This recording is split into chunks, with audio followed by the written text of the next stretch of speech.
Can you tell us which two languages are accepted by the Constitution of Morocco?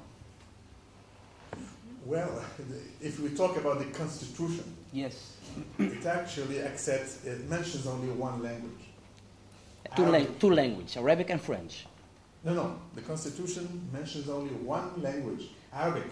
So how can you say... And it means classical Arabic, which is the language of the Quran. So how can you because say... Morocco is an Islamic country. It does not mention French, it does not mention Amazigh. But, de facto, French is a very important language. It is maybe the second language in Morocco, for historical and socio-economic reasons. So the Berber people, they feel at home in Morocco. The Berber people, they feel at home in Morocco. Well, if I talk to my mother, who is illiterate, has never been to school, she speaks her language happily, Amazigh language happily, and she tells me that this is a revolution. Yeah, because... She now sees Berber women, language, culture on television. She has her own Amazigh channel. For her, this is unprecedented. So she feels extremely happy. And I know Moroccans, majority of Amazigh people are very happy with this move. I know that there are many things to be done. This is not enough. Amazigh language is spoken by about 50% of the population. And activists, Berber people love their language, love their culture, and they want to see it even more promoted. That's their right. And I think we go step by step. And if we compare with in the 1960s, where you were not even allowed sometimes to speak Berber in school, I was not allowed to do my PhD on Berber in the 1980s, early 80s. Now I can say proudly that I have a PhD on Berber language and culture. And I'm even quoted by Moroccan official television. This is a big revolution for Morocco. And if we compare it with other countries where minorities are completely suppressed, you will understand that Morocco is really going the right way, towards more democracy. As a first step, you mean? As a first step. Okay. Yes, you do. Ja. Okay. Ik denk even die meneer die ze net aan het praten was, en je maakt een beetje reclame, of erg reclame voor de islam en Marokkaanse regime. En als we terug naar de islam, volgens mij, de islam heeft de Berbers cultuur en vooral de vrouw ondergedrukt. Want die hier, onder andere, die was koningin tijdens toen de Arabieren kleine meisjes leven begraven. Dus de vrouw, Berbersvrouw, die gaf bevel aan de man. Wij hadden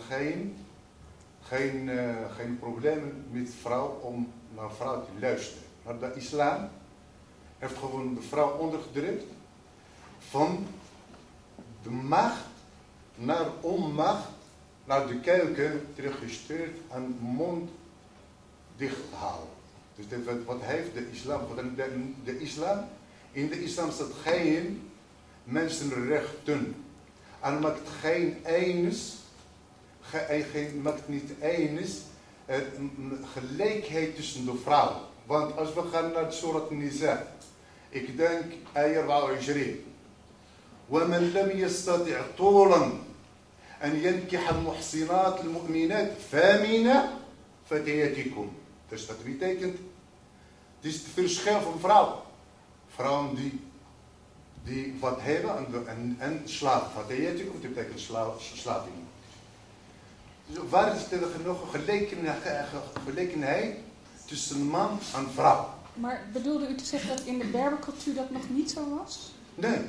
Dat was gewoon man en vrouw hetzelfde. Een vrouw was ook kon ook een macht. I think your point is clear. Your point is duidelijk. Now I'm always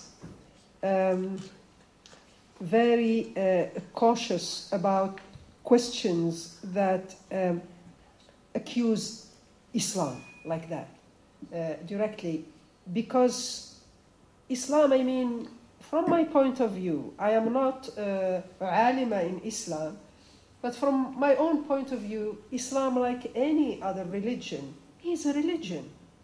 It's the patriarchy where it is revealed that make of it what it wants. Islam, for me, just like the other two religions, is a way of, it has its own, if you want, conditions, its own principles as a religion. Let me explain this. The Moroccan feminist movement, which started in the 40s and which is going on, never attacked Islam as a religion, but it attacked the use of Islam by patriarchs in a specific religion. And now, a lot of younger Moroccan feminists, they want to interpret Islam their own way. And I think that's their right. So Islam is an open text. You can interpret it even when you talk about muhsinat and so on. That's a different context. This is, we don't talk about muhsinat now. We have maybe a different way of dealing with it. So I cannot do the interpretation myself, but I am for women interpreting it their own way. They can say, for example, that this interpretation does not suit us. It's their right. You see what I mean? What I want to say is that the religious space that is open to Berber women now is enormous. For the first time, women can, veiled or non-veiled, they can. But attacking Islam as a religion, I don't think it's going to give us solutions. If you take little things from the Quran and start interpreting them, that's dangerous. I would like to just say that I'm not here to defend the Moroccan situation or Islam or any religion. I'm here as a scholar, trying to understand.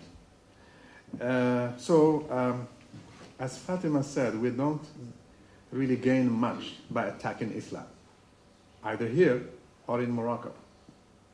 For example, the feminist movement has been very, very smart in Morocco.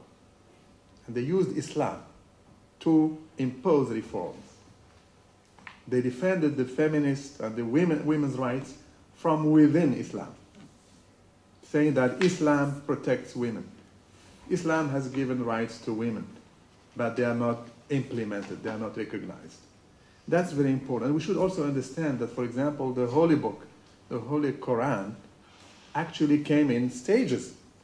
And if you read it, you will understand that there were wars and conflicts, and it came in stages.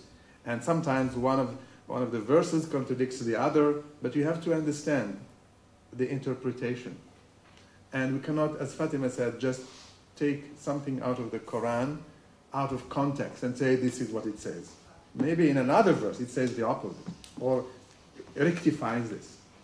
That's why there are many scholars today in Europe and in the Muslim world that are calling for a reform of Islam. In Europe, Christianity has been reformed, but in Islam, there was an attempt in the 19th century to reform Islam by the scholars, some of the scholars that I mentioned.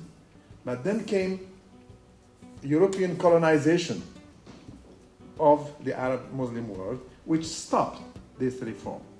Now, the reform should be implemented, and scholars of Islam should think about reforming and reinterpreting the Quran according to the needs and realities of the 21st century.